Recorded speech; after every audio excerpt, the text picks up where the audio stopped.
Hello student, तो आपका स्वागत है। और इस वीडियो में मैं आपसे डिस्कस करने जा रहा हूं आईटी जैम 2024 मैथ में पूछे गए क्वेश्चन नंबर 6 को। बेसिकली ये क्वेश्चन 1 मार्क का है और सेक्शन ए का है, ठीक है। और ये क्वेश्चन हमारा ग्रुप थ्योरी का है, ठीक। तो ग्रुप थ्योरी का क्वेश्चन है, तो अगर हमको रूल आ रहे होंगे तो क्वेश्चन को लगाने में कोई डिफिकल्टी नहीं आएगी, ठीक। तो मैं बिना लेट किए हुए क्वेश्चन को पढ़ता हूँ। क्वेश्चन देखो हमारा क्या है।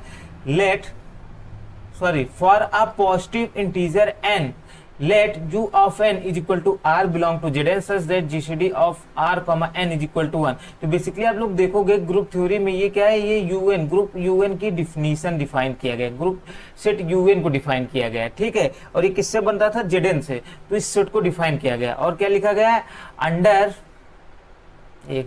Under multiplication modulo n, then which one of the following statement is true. तो इनमें से कौन सा स्टेटमेंट ट्रू होगा, ठीक है। तो क्या लिखा है, U5 is isomorphic to U8, U10 is isomorphic to U12 and U8 is isomorphic to U10 and U8 is isomorphic to U12। तो मतलब ये चार ऑप्शन दिया है, चारों में से कोई एक ऑप्शन हमारा करेक्ट होगा क्योंकि ये एमसीक्यू का क्वेश्चन है। तो देखो बेसिकली यहाँ पे हमसे किस ग्रुप के बारे में बात की जा रही है। एक हमारे पास U8 के बारे में बात की जा रही है, एक हमारे पास U5 के बारे में बात की जा रही है और एक हमारे पास U10 के बारे में बात की जा रही है और एक हमसे U of 12। इन्हीं चार ग्रुप्स के बारे में बात की जा रही है कि इनमें से कौन से दो ग्रुप ऐसे होंगे जो आपस में आइसोमॉर्फिक होने का काम करेंगे। वो भी हमको स्टेटमेंट वाइज चेक भी करना होगा, ठीक है। तो मैं बिना लेट किए क्वेश्चन को सॉल्व करना स्टार्ट करूंगा, बट उससे पहले मैं आपको क्या करता हूँ, थोड़ा सा रूल दिखा देता हूँ, ठीक। तो देखो रूल क्या है, नोट आपके लिए है। ये नोट आपके पास क्या क्या है, एक मिनट। देखो पहला नोट हमारे पास क्या है कि U m क्रॉस n, एक minute, U m cross n is isomorphic to m direct sum with U n। और ये कब होगा, इफ एंड ओनली, मतलब क्या होना चाहिए, GCD of m n is equal to 1 होना चाहिए। अगर GCD m और n का 1 है तो U m इंटू n किसके आइसोमॉर्फिक हो जाएगा, U m direct sum with U n, ठीक है। दूसरा हमारे पास क्या है, U p to the power n is isomorphic हो जाता है Z p to the power n minus p to the power n minus 1 के, ठीक है। फिर थर्ड हमारे पास क्या है, U 2 to the power n is isomorphic to Z2 direct sum with Z2 2 to the power n minus 2, ठीक है। और यहाँ पे n क्या होना चाहिए, n greater than or equal to 3 होना चाहिए। मतलब n2 के लिए या n1 के लिए हम लोग ट्रिवियली देखेंगे और अगर n greater than or equal to 3 हुआ तो हमारे पास ये वाला फॉर्मूला लग जाएगा, ठीक है। U 2 to the power n के लिए। एक और मैं यहाँ लास्ट में बताना चाहूंगा, फोर्थ नंबर, वो क्या आपके पास होगा, U of P is isomorphic to Z of P minus 1। मतलब क्या कर सकते हैं हम लोग, अगर से यहाँ पे कोई प्राइम नंबर है, P क्या है, प्राइम नंबर, अगर से ये प्राइम हो गया तो ये किसका आइसोमॉर्फिक होगा, ZP माइनस 1 के, ठीक है। अब मैं इसको सॉल्व करता हूँ।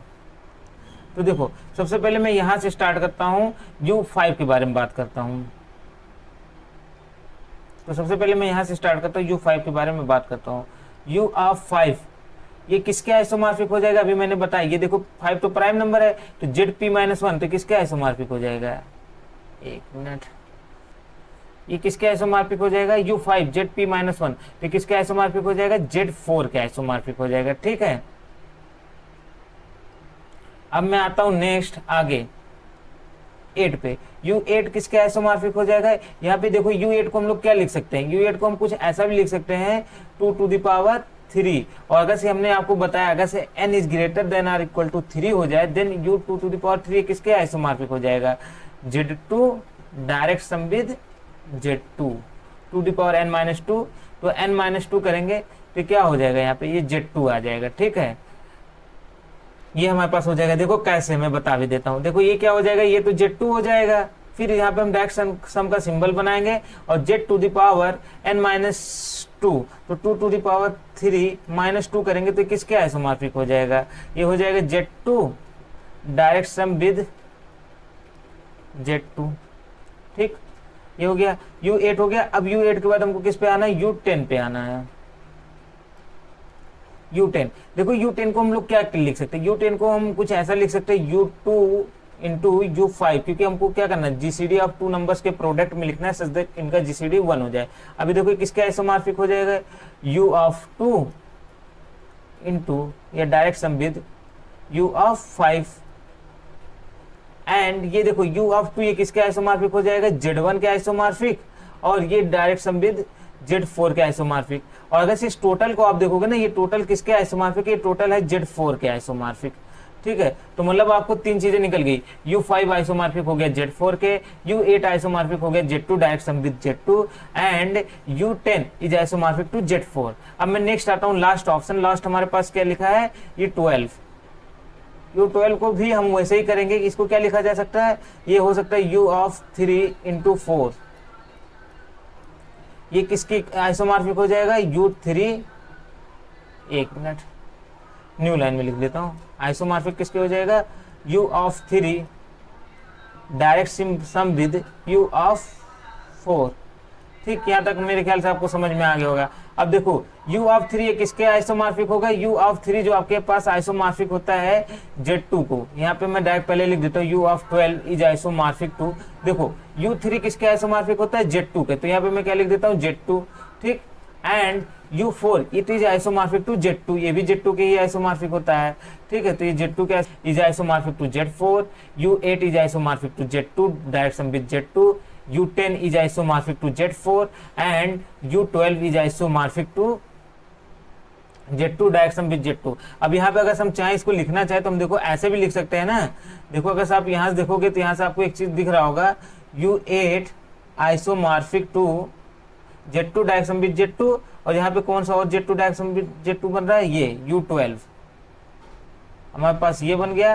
एंड एक हम ऐसा लिख सकते हैं U5 is isomorphic to U10, U10 मतलब Z4, सॉरी यहाँ पे U10 लिख देते हैं। ठीक है, ये हमारे पास दो आ गया आइसोमॉर्फिज्म। अब देखते हैं इसमें से कौन सा ऑप्शन दिया लिखा है। पहला ऑप्शन क्या लिखा है हमारे पास, U5 is isomorphic to U8, ये तो देखो रॉन्ग हो गया, U5 टू U8 का आइसोमॉर्फिक नहीं है।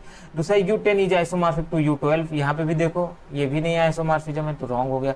U8 is isomorphic to U10, तो अभी आप देखो U8 किसका आइसोमॉर्फिक है, U12 के, U10 के आइसोमॉर्फिक नहीं हो पाएगा, क्योंकि ये सब आपस में ये दोनों आपस में आइसोमॉर्फिक नहीं है, क्योंकि ये देखो ये नॉन साइक्लिक है और ये क्या है, साइक्लिक है। तो साइक्लिक और नॉन साइक्लिक कभी भी आइसोमॉर्फिक नहीं होंगे आपस में। ठीक है, तो आपका ये भी रॉन्ग हो गया। अब आते हैं ऑप्शन 4 पे, तो क्या लिखा है, U8 is isomorphic to U12, ये सही है। U8 जो आपका क्या है, U12 के आइसोमॉर्फिक है। अभी आपको देखो आपने यहाँ पे लिखा भी है, तो आपका ऑप्शन डी करेक्ट हो गया।